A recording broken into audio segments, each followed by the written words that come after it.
pada tanggal 15 Agustus 1945, Kaisar Hirohito memerintahkan penghentian permusuhan terhadap sekutu. Setelah sebelumnya, yaitu pada tanggal 14 Agustus 1945, sekutu menjatuhkan bom atom di kota Hiroshima dan Nagasaki. Berita tentang kejahatan senjata yang dilakukan oleh Jepang ini disiarkan di radio Jepang dari Tokyo. Ternyata, siaran tersebut tertangkap di Indonesia, dan Sultan Syahrir mendengarnya. Apakah kalian sudah mendengar berita kekalahan Jepang? Belum, Bung. Apa benar itu? Apa yang terjadi dengan Jepang? Dari yang kudengar, sekutu telah menjatuhkan bom di kota Hiroshima dan Nagasaki. Oleh sebab itulah Jepang melakukan gencatan senjata.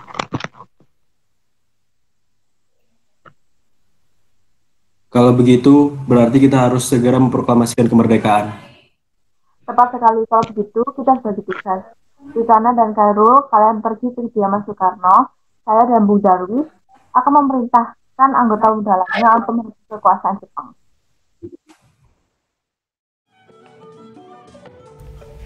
Setelah mendengar berita kekalahan Jepang, Khairul Saleh segera merencanakan pertemuan dengan anggota golongan muda lainnya untuk membicarakan masalah proklamasi kemerdekaan.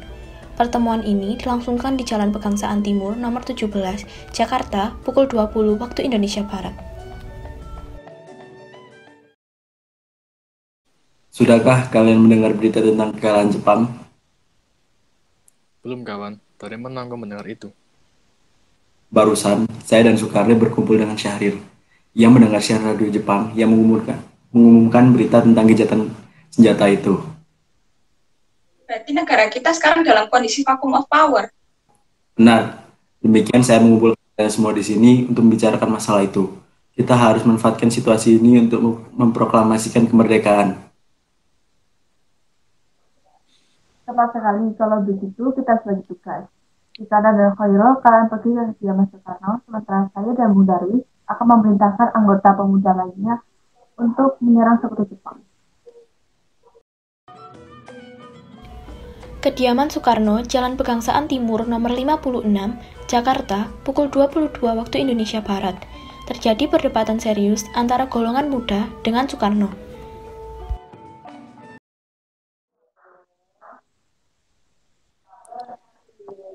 Kita harus memproklamirkan kemerdekaan ini, Bung. Hah? Yakin mau memproklamasikan kemerdekaan sekarang? Jangankan besok, sekarang saja. Kalau kita ingin memproklamasikan kemerdekaan sekarang, bisa-bisa kita kena masalah oleh Jepang dan bisa-bisa nyawa kita sebagai taruhannya.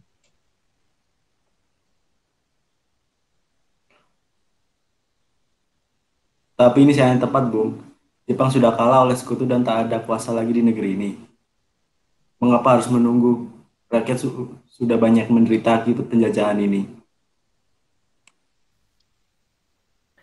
Jepang adalah masa yang silam. Lagi kita harus menghadapi Belanda yang tidak kembali berkuasa di negeri ini. Jika saudara tidak setuju dengan apa yang saya katakan dan mengira diri saudara telah sanggup menompang kekuatan sendiri, mengapa datang pada Soekarno dan memintanya untuk memproklamirkan kemerdekaan? Apakah kita harus menunggu janji Jepang untuk kemerdekaan bangsa ini? Kita bisa, Bung. Kita harus membangkitkan dan memproklamasikan kemerdekaan sendiri. Mengapa harus menunggu janji manis itu? Jepang sendiri bahkan telah kalah dalam Perang Suci. Kekuatan segelintir ini hanya segini, tidak bisa mengalahkan armada Jepang. Coba kamu tunjukkan buktinya. Apa yang kamu perkirakan kekuatan dari Jepang itu? Coba buktikan. Dan bagaimana tindakanmu apabila ada terjadi wanita dan anak-anak terbunuh di masalah tersebut? Dan bagaimana cara kita untuk mempertahankan kemerdekaan ini? Coba bayangkan, bagaimana kita bisa tegak di atas kekuatan kita sendiri? Tapi semakin cepat kita memproklamasikan kemerdekaan, akan semakin cepat pula kita mengakhiri penderitaan rakyat dan saya tanggung selama ini. Inilah yang saya ditunggu-tunggu bangsa kita, Bung. Baiklah, tapi berikan kami untuk membicarakan hal ini.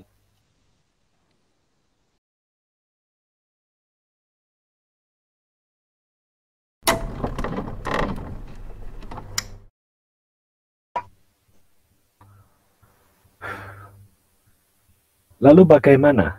Banyak para pemuda Indonesia menuntut untuk secepatnya memproklamasikan kemerdekaan. Iya, tahu. Tapi kita juga tidak boleh gegabah, Bung. Kita butuh waktu untuk mempersiapkan ini secara matang agar tidak ada hal-hal yang terjadi yang kita inginkan, Bung. Saya setuju. Menurut saya yang terpenting sekarang adalah menghadapi sekutu yang hendak berniat kembali berkuasa di negeri ini. Selain itu, masalah kemerdekaan sebaiknya dibicarakan lagi dalam sidang PPKI 18 Agustus mendatang. Lalu bagaimana dengan pendapat golongan muda? Apa kita abaikan saja?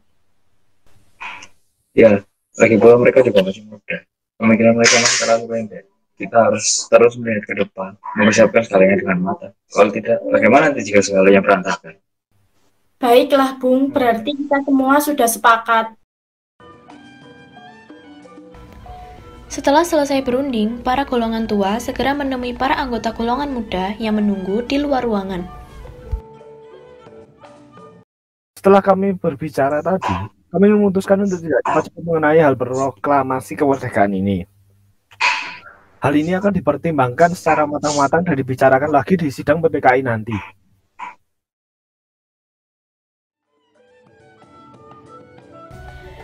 Dengan berat hati mendengar keputusan tersebut, para pemuda pun meninggalkan kediaman Soekarno. Tetapi mereka tidak putus asa. Mereka pun menyusun strategi bagaimana memujuk Soekarno dan Muhammad Hatta untuk memproklamasikan kemerdekaan sesegera mungkin. Akhirnya, mereka memutuskan untuk mengasingkan kedua tokoh itu ke Rengas Dengklok, agar terhindar dari desakan pemuda dan pengaruh Jepang di Jakarta.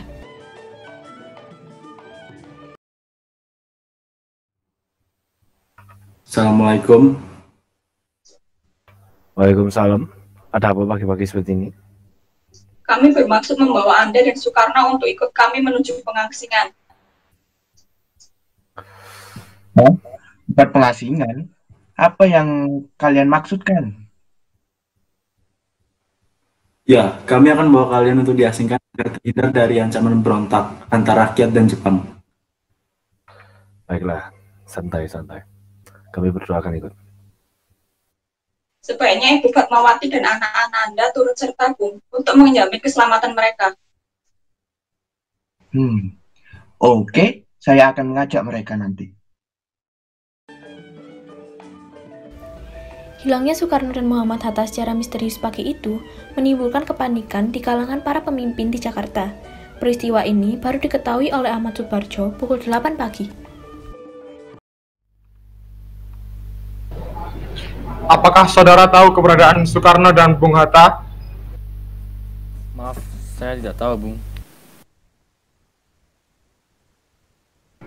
Katakanlah kepadaku di mana mereka sekarang, dan aku menjamin keselamatan mereka ketika kembali ke Jakarta, dan aku akan menjamin kemerdekaan untuk kalian esok harinya. Akankah Anda bersumpah untuk itu? Kau bisa percaya padaku, nak. Baiklah, kami akan menunjukkan tempat di Rengas Dengklok.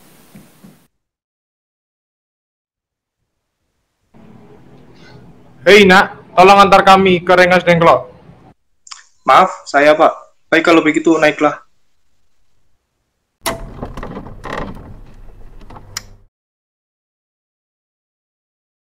Nah, sekarang coba jelaskan. Mengapa kalian semua membawa kami ke sini? Maafkan kelancangan kami, Bung. Ini demi keselamatan Anda. Kami ingin membicarakan proklamasi kembali.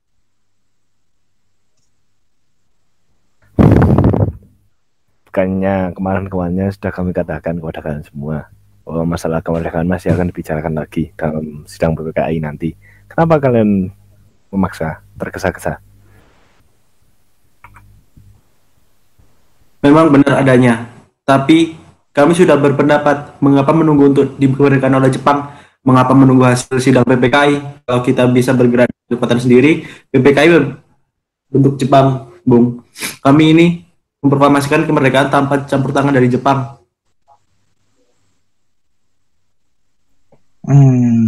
Betul juga sih pendapatmu. Tapi kita juga masih terlalu dini untuk memproklamasikan kemerdekaan ini. Selain itu, kita masih belum siap dan masih membutuhkan bantuan dari Jepang untuk merdeka. Lagi pula, siapa nanti yang mengakui negara lain mengakui kedaulatan bangsa Indonesia ini? Bagaimana bila perkataan Jepang tentang kemerdekaan bangsa kita hanyalah janji manis belaka? Apa yang Anda lakukan? Apakah akan selamanya menunggu janji itu, Bung? Kita harus memproklamasikan kemerdekaan sekarang juga.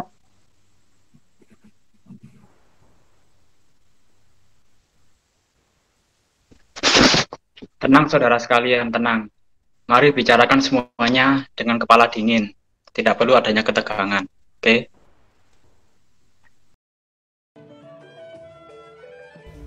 Yodangko tinggi membawa Soekarno dan Muhammad Hatta menjauh dari perdebatan itu, kemudian mereka berunding.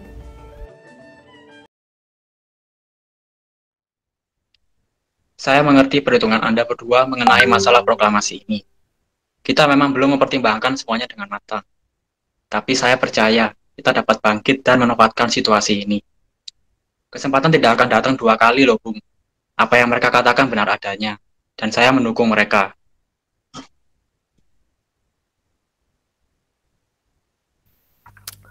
Tapi memangnya kita bisa? Apakah ini semua bisa dilakukan? Tentu mungkin, Bung. Asal kita berusaha, tentu akan kita temukan jalan keluarnya.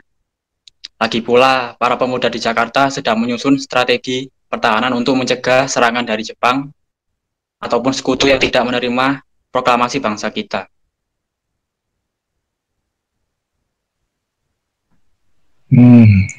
Oke. Saya juga setuju. Kita akan memproklamasikan kemerdekaan tanpa ada campur tangan dari Jepang.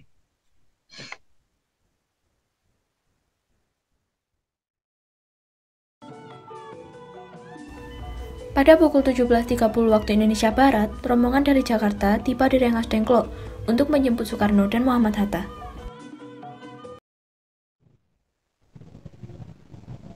Syukurlah kalian mereka. Jadi bagaimana keputusannya?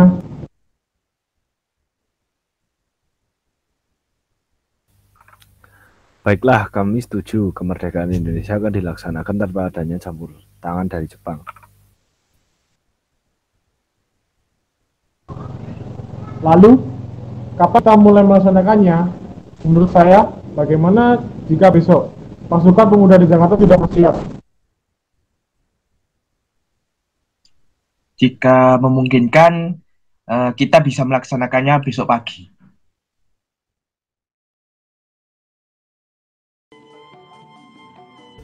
Selesailah perundingan di Rengas Dengklok.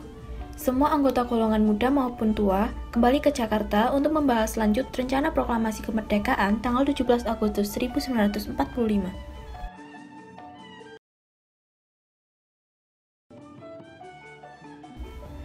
Tanggal 16 Agustus 1945 pukul 23 waktu Indonesia Barat, rombongan tiba di Jakarta. Bagaimana kita membicarakan naskah proklamasi untuk mendeklarasikan kemerdekaan kita?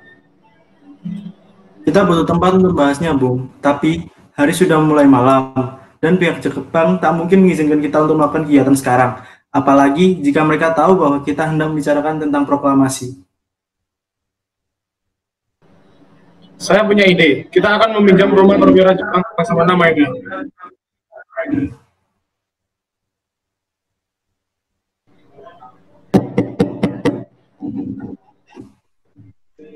Selamat malam. Ada apa, Bung? Maaf, kami mengganggu Anda malam-malam begini. Kami perlu tempat untuk membicarakan rencana kemerdekaan yang akan dilangsungkan esok hari. Benarkah begitu? Kalau begitu, masuklah. Saya turut bergembira mendengar kabar ini.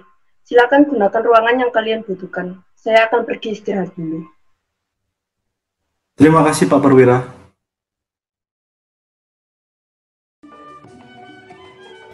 Perumusan teks proklamasi dilakukan di Rumah Makan Maeda.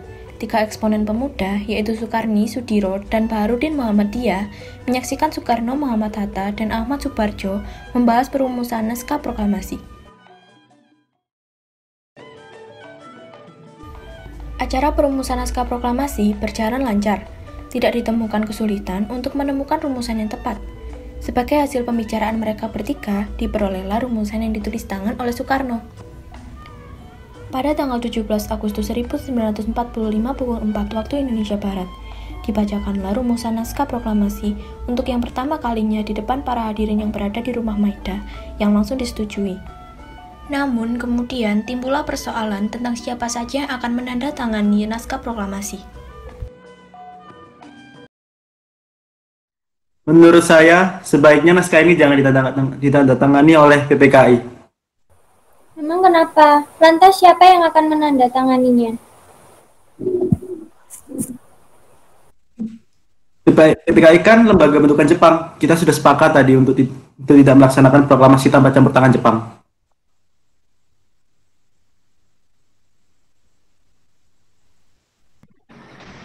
Oh benar nak, bagaimana ini Bung? Apakah tidak ada dari kalian yang mempunyai pendapat lain untuk menyelesaikan masalah ini? Bagaimana jika naskah ini ditandatangani oleh hadirin yang datang saat ini seperti Amerika? Di Amerika, Declaration of Independence. Jangan meniru. Kita harus berbeda, yang unik dari bangsa lain. Jangan menyamakan deklarasinya kemerdekaan kita dengan negara lain. Lalu bagaimana, Bung Karno? Karena ini berkat jasa-jasa Indonesia, berarti atas nama bangsa Indonesia saja. Saya setuju dan saya punya usul. Yang menandatangani cukup 2 orang saja, yaitu Anda dan Bung Hatta sebagai wakil dari bangsa Indonesia. Bagaimana? Bagus juga sih usul kamu. Bagaimana yang lain? Kami setuju. Kami setuju. Kami setuju. Setuju.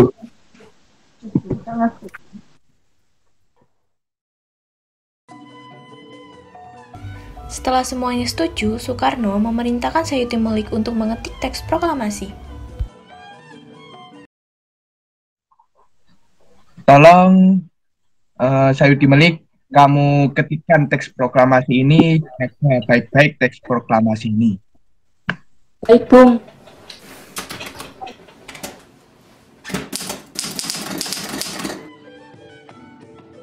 Sayuti Melik pun mengetik teks tersebut. Semua persiapan proklamasi rampung pada pukul 4.30 waktu Indonesia Barat. Lalu, semua hadirin pulang ke rumah masing-masing dengan perasaan gembira. Kemudian para pemuda mengirim kurir-kurir untuk menyampaikan bahwa saat proklamasi telah tiba.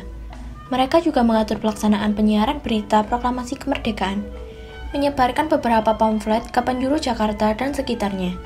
Pengeras suara diusahakan adanya. Semua dilakukan agar rakyat dapat turut menyaksikan momen paling berharga untuk bangsa Indonesia. Pada saat yang sama, Soekarno dan Ibu Fatmawati sampai di kediaman mereka dan berbincang sejenak. Alhamdulillah, akhirnya berjalan dengan lancar. Terima kasih Bu telah menemani saya saat-saat yang cukup menguras waktu ini. Iya, terima kasih Gusti Allah yang telah memberikan jalan pada bangsa kita untuk memproklamasikan kemerdekaan. Oh iya Pak, apakah kalian sudah merencanakan bagaimana proklamasi besok akan berlangsung? Alhamdulillah sudah. Kita akan melaksanakan upacara bendera ini yang nanti akan diiringi lagu Indonesia Raya, karya Bung Supratman. Bagaimana dengan bendera? Siapa yang mempersiapkan? Ya Allah, lupa aku. Maaf sampai lupa kalau benderanya belum. Kalau begitu, bagaimana jika Ibu aja yang buat benderanya? Bagaimana dengan kainnya? Ibu hanya mempunyai kain berwarna merah dan putih. Tidak apa-apa. Gak apa-apa. Yang penting benderanya sederhana dan maknanya itu melekat gitu yang penting. Baiklah Pak, bendera kita berwarna merah putih. Bagaimana jika kita beri nama Sang Saka Merah Putih? Nah, ya ide yang bagus. Saya juga punya nama ya, sepemikiran Sang Saka dan warnanya merah putih menjadi Sang Saka Merah Putih. Sip. Baik Pak, Bapak segera bersiap ya, mempersiapkan pidato yang akan Bapak bacakan. Oke.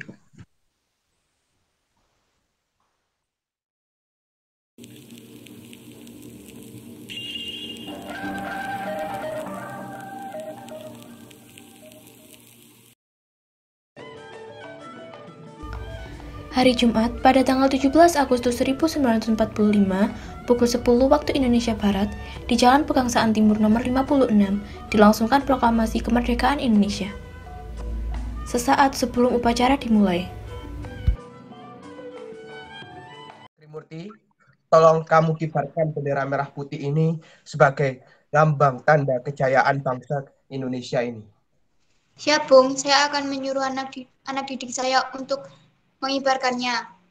Hei kalian, Sud dan Latif, jaga baik-baik bendera ini ya. Kalian mendapatkan kehormatan untuk mengibarkan bendera ini pertama kali dalam sejarah Indonesia. Jangan kecewakan saya dan bangsa Indonesia ya. Siap, Komandan. Kami mengecewakan Anda. Tiba saatnya upacara proklamasi kemerdekaan Indonesia. Tokoh-tokoh pejuang Indonesia telah hadir di lokasi. Di antaranya yaitu Alexander Andes Maramis, Haji Umar Said Cokro-Minoto, Oto Iskandar Dinata, Ki Hajar Dewantara, Tabrani, dan lain-lain. Suasana menjadi sangat hening. Soekarno dan Hatta dipersilakan maju beberapa langkah dari tempatnya semula. Soekarno mendekati mikrofon. Dengan suaranya yang lantang dan mantap, Soekarno pun membacakan pidato pendahuluan sebelum beliau membacakan teks proklamasi. Saudara-saudara sekalian, saya telah minta saudara-saudara hadir di sini untuk menyaksikan satu peristiwa maha penting dalam sejarah kita. Berpuluh-puluh tahun kita bangsa Indonesia telah berjuang untuk kemerdekaan tanah air kita. Bahkan telah beratus-ratus tahun. Hanya bangsa yang berani mengambil nasib dalam tangan sendiri akan dapat berdiri dengan kuatnya. Maka kami tadi malam telah mengadakan musyawarah dengan pemuka-pemuka rakyat Indonesia dari seluruh Indonesia. Permusyawaratan itu seia sekata berpendapat bahwa sekaranglah datang saatnya untuk menyatakan kemerdekaan kita. Saudara-saudara, dengan ini kami nyatakan kebulatan tekad itu. Dengarlah proklamasi kami.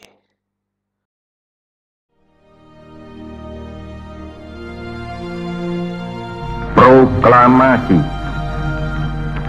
Kami, bangsa Indonesia, dengan ini menyatakan kemerdekaan Indonesia. Hal-hal yang mengenai pemindahan kekuasaan dan lain-lain diselenggarakan dengan cara saksama dan dalam tempo yang sesingkat-singkatnya. Jakarta, 17 Agustus 1945, atas nama bangsa Indonesia, Soekarno, Hatta.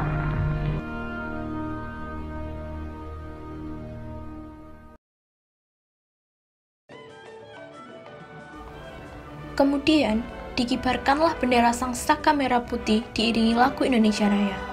Hadirin turut menyaksikan lagu kebangsaan Indonesia tersebut.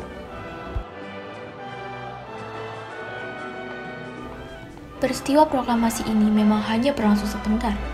Namun, peristiwa itu telah mengubah segala sendi kehidupan bangsa Indonesia. Peristiwa proklamasi kemerdekaan telah menjadi momentum puncak perjuangan bangsa Indonesia.